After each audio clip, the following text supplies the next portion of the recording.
أهلا بيكم في كلام إلهام.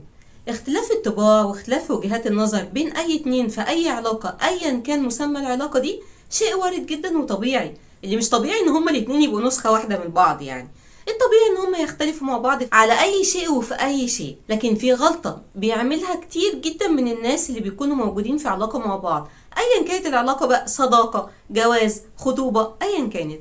الغلطة دي إن هما الاتنين لما يبتدوا يختلفوا مع بعض ويبتدي بقى وتيرة الخناقة تعلى، الاتنين بيتحولوا لأطفال في تالتة ابتدائي. الاتنين بيقفوا قدام بعض كده وش لوش، كل واحد منهم عاوز يثبت وجهة نظره، متشبث جدا جدا برأيه، وعاوز يبين ان الطرف التاني هو اللي غلطان وانه لازم يعتذر له. انت ازاي تعمل الغلطة دي؟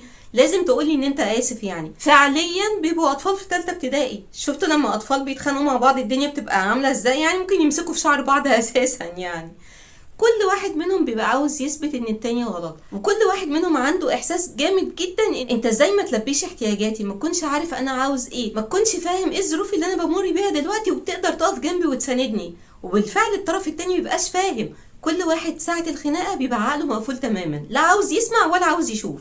كل اللي عاوز يعمله يثبت وجهة نظره بس. وده ممكن يكون نتيجة لمواقف تانية مرت عليهم، أو نتيجة لافتقاد شخص منهم للأمان في العلاقة. دايما حاسس إن هو ممكن يتساب بمنتهى البساطة، فتلاقيه عمال يعلي بقى علشان يكسب أرضية ويخلي اللي قدامه في موقف محرج، أو يبين له إن هو يعني مش قد الموقف ومش قد المسؤولية.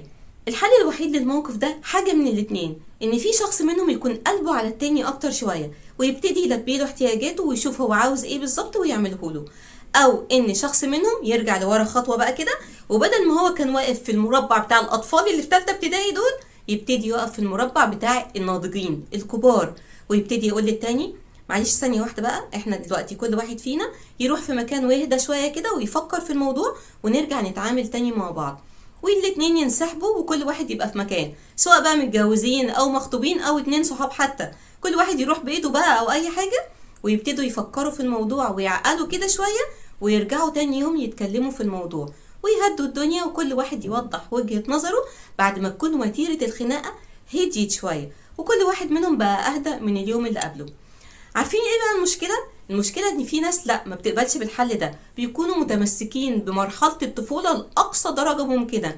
تلاقي مثلا الست اللي بتتخانق مع جوزها يقول لا معلش انا مش عايزة تتخانق دلوقتي، نهدى كده شوية وكل واحد يروح في مكان ونبقى نكمل الموضوع بعدين. لا اطلاقا، ازاي؟ تجري وراه في المكان اللي هو فيه وتكمل بقية الخناقة. هي مش هتنام النهاردة الا لما تحل الموقف ده، مش هتنام النهاردة الا لما تلاقي اجابة للسؤال بتاعها. لا انا مش ههدالي بالا لما نكمل الخناقة دي ونجيب اخرها، اللي هو نظام ايه؟ الليلة يا عمدة. طب يا ستي خلاص، احنا كل واحد يروح في حتة كده ونهدى شوية. لا لا لا حالا، وتجيبوا بقى كده يعني قدامها ونبتدي نعلي وتيرة الخناقة والموضوع يكبر ويكبر. ده مش عقل اطلاقا. العقل بيقول ان لما الطرف اللي قدامنا يقرر ان هو ينسحب من الخناقة دي عشان يهدي الدنيا، احنا كمان نستجيب للموضوع وكل واحد يبعد شوية عن التاني عشان بس عقله يصفى وعشان يفكر صح. ولما نرجع تاني ونتناقش هيكون الموضوع اهدى بكتير.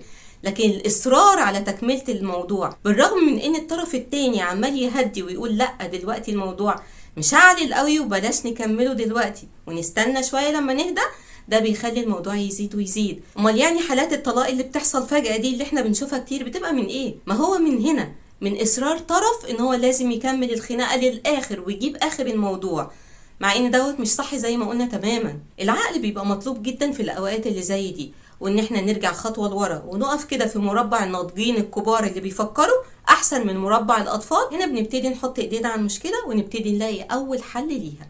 واتمنى ان انا اكون فدتكم، واي حاجه قلتها دلوقتي ساعدت ولو واحد فيكم ان هو بس يعدل تفكيره ويرجع خطوه لورا ويقف مع الكبار وبلاش شغل الاطفال ده. واشوفكم في الحلقه الجايه من كلام الهام.